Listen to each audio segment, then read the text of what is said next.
Okay, so today we're going to dive into this epic tale from the very dawn of time. It's a story all about creation, arrogance, and some seriously divine wit that, believe it or not, is said to have literally shaped the ground we walk on. I mean, think about that for a second. Could our whole universe be born from just arrogance? Because in this story, that's kind of what happens. It doesn't start with a big bang, but with this really bizarre birth that almost unravels everything before it even gets started. So try to picture this. In the very beginning, there's nothing, just water, an infinite, endless ocean. And floating in this huge emptiness is the great preserver, Vishnu, just resting, totally asleep. And get this, while he's sleeping, two creatures literally crawl out of his earwax. Yeah, you heard that right. Their origins are, well, let's just say they're pretty humble. But their ambition? Oh, it's anything but. So these two creatures are named Madhu and Kaithaba, and their names actually give us a clue about them. Madhu means honey, and Kaithaba is like insect. They start feeding on this cosmic fluid, right? And they just grow immensely powerful. And with all that power comes this massive, overwhelming arrogance. So they're wandering around this new, watery world, and what do they find? They find Brahma, the creator, just sitting there on his lotus. And their first instinct isn't curiosity. Oh no, it's pure arrogance. They go right up to him and challenge the guy who's supposed to create everything. And this is where it gets really serious. They don't just, talk trash. They actually steal the Vedas, the sacred texts that are basically the blueprints for all creation, and then they hide them under the water. They're literally stopping creation before it can even start. So you can imagine, this leads to a moment of absolute panic. Brahma is, he's freaking out. He rushes over to the sleeping Vishnu and just starts pleading with him. He's terrified. I mean, how is he supposed to fight these two who came from Vishnu himself? But nothing. His cries just fade into the silence. And there's a reason for that. See, Vishnu isn't just taking a nap, he's in what's called yoga nidra. It's the super deep, dreamless state of sleep where he is completely oblivious to, everything. Brahma screaming, the demons laughing, none of it gets through. Okay, so Brahma's out of options. He does the only thing he can think of.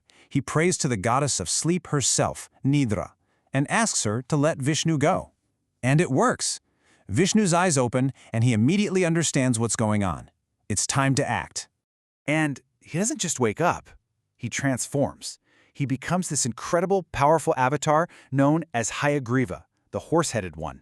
Just imagine this majestic, powerful being ready to take on these two demons. Now, you might think Vishnu would just finish them off, right? Wrong! This battle is insane. It goes on for 5,000 years. Can you even imagine? And after all that time, it's a complete stalemate. No one's winning. In fact, even Vishnu is getting tired. This is where Vishnu shows just how clever he is. He realizes that just hitting them isn't going to work, so he switches gears completely. This isn't going to be a battle of strength anymore. It's about to become a battle of wits. So he stops fighting, puts down his weapon, and then, with this super smooth voice, he starts praising them. "Bravo," he says. "You guys are amazing. I'm so impressed, I want to give you a gift. Anything you want." And boom, this is it. This is the moment their arrogance just completely seals their fate. They laugh at him. They're like, "You're going to give us a gift? We're the victors here." No, you ask us for a gift. And just like that, they've walked right into the trap. Vishnu just smiles this little smile and says, "Okay, then grant me this. Let me kill you both." Just like that. One sentence. He uses their own pride right against them. They're totally caught. They gave their word, and in this cosmic battle, you can't just take that back. So yeah, they're trapped, but they're not stupid. With their lives on the line, their minds are racing, and they come up with one last, desperate, and actually pretty clever condition that they think is their get-out-of-jail-free card. They look around at this endless ocean of water, and they say, "All right, fine. You can kill us, but only in a place where there is no water." And they're smirking, right? Because they're in a universe that is only water. It's an impossible condition. They are absolutely sure they've just outsmarted Vishnu. But you don't outsmart the preserver of the universe. Vishnu has the perfect loophole. He just starts growing and growing and growing until he is so massive his own body rises out of the cosmic ocean. He creates a dry place out of his own thighs. He places the two demons there, and, well, their condition has been met. The battle is finally over. So, the demons are gone. What now? Well, this is the really incredible part. Their death isn't just the end of a story. It's the beginning of a whole new world. Because the very stuff of our world is literally made from their bodies. Vishnu tells Brahma to take the Madhu, which is the fat from their corpses, and use it to form the land. And that's actually one of the reasons Earth is sometimes called Mabini. It's made from their Madhu. Think about that. Nothing was wasted. Their fat became the landmasses, and there's even a belief that this is why soil isn't meant to be eaten.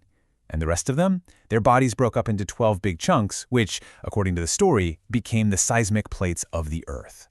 And that brings us to this really deep final thought.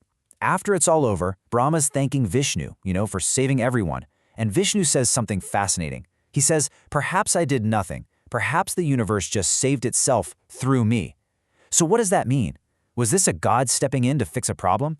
Or was it something bigger, like the universe itself having a will to survive and just using Vishnu as the tool to make it happen? It's definitely something to think about.